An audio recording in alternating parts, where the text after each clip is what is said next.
Mən Amerikaga kelib uzun ötmay uchratgan bir vaqa hech yodimdan chiqmaydi.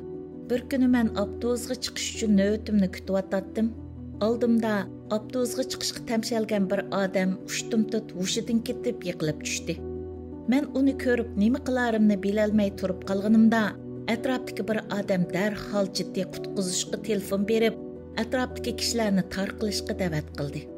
Oradan uzun o'tmay jiddiy qutqizish mashinasi kelib, u kishini nihoyatda tez suratda doktorxonaga elib ketdi. Bu gerçi nihoyat odatdagi bir ko'rinish bo'lsa-mu, u menga Xitoy ishg'oliyatidagi vatanda ko'rgan ba'zi manzarlarni eslatdi.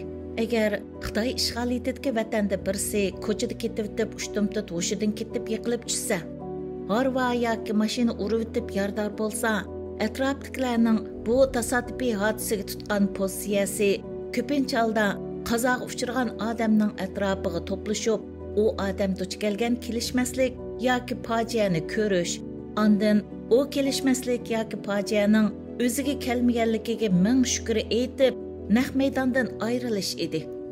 Ya'ni bu yerda ko'pincha insonlarning eng dastlabda o'ylaydigani fojiaga uchragan u insonga yesdoshlik qilib, uningga qanday yordam qilish emas, balki o'zining u qazoga duch kelmaganligidan ming shukr qilish edi. Bizdagi bu xil psixika qachondan boshlab paydo bo'lgan, qanday paydo bo'lgan, u menga noma'lum. Ammo bu bir xil boshqalar duch kelgan fojiani ko'rgandan keyin ondan o'zining holidan qanoat qilishdek benormal psixika bo'lib, bu dal men bugun tilga olmoqchi bo'lgan jazolanmaslikni mukofot deb bilish psixikasi doirasiga tava bir misoldir. Men burun maymun o'yini va uning orqasidagi ro'yi asorat degan temada bir maqola yozgan edim.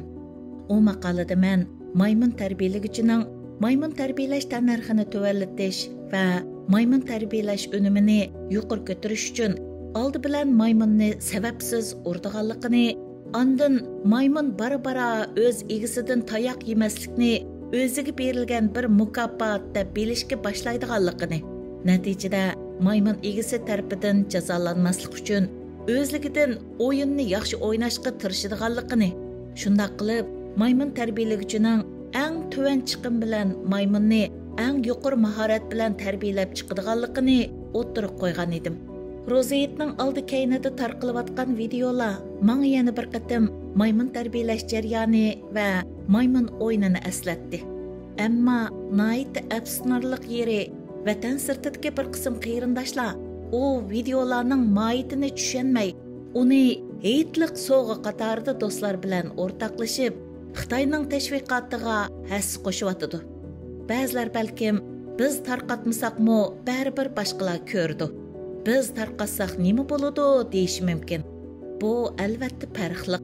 Biz ularni tarqatganda bo'libmi alayda tushuncha bermay, vatandagilarning hayotini qutluqlash ahvoli qatorida tarqatsak, biz uni qabul qilgan yoki e'tirof qilgan bo'lamiz. Natijada uning tashviqot unumi butunlay farqli bo'ladi. Xitoy doiralari yaqinqi 5-6 yildan buyon millionlagan gunohsiz insonlarni lager va turmalarga solab, ularni har xil usullar bilan sababsiz jazoladi. Hatto ko'plagan qarindoshlarni sababsiz o'ldirdi. Bu orqali vatandagi xalqimizni lagerga solanmaslikni, jazolanmaslikni o'ziga berilgan eng chong mukofot deb bilishga majbur qildi va uning natijasini ko'rishga boshladi. Ko'plagan jamoatga to'nilgan yoki to'nilmagan shaxslar har xil vositalar orqali Xitoy doiralarining Uyg'urlarga qaratgan siyosatlarini maqtash bilan birga Amerika boshliq g'arb davlatlarining Xitoy hukumatini Uyg'urlarga irqiy qirg'inchilik elib bordi deb ayblashlarini rad qiladigan uchurlarni tarqatdi. Albatta, cho'ng jihatda ularning shunday qilishga majburlanganligini hammamiz bilamiz. Ammo ularning hammasi bevosita majburlangan bo'lishi notayin. Ya'ni ba'zilar bevosita majburlangan bo'lsa, yana ba'zilar boshqalarga kelgan baloy qazoning o'zigami kelib qilishidan andish qilib, uning oldini olish uchun Xitoy hukumatini xo'sh qilishga uringan bo'lishi mumkin. Men bu yerda faqat reallikni psixika nuqtasidan analiz qilib, qarindoshlar bilan o'rtoqlashyapman.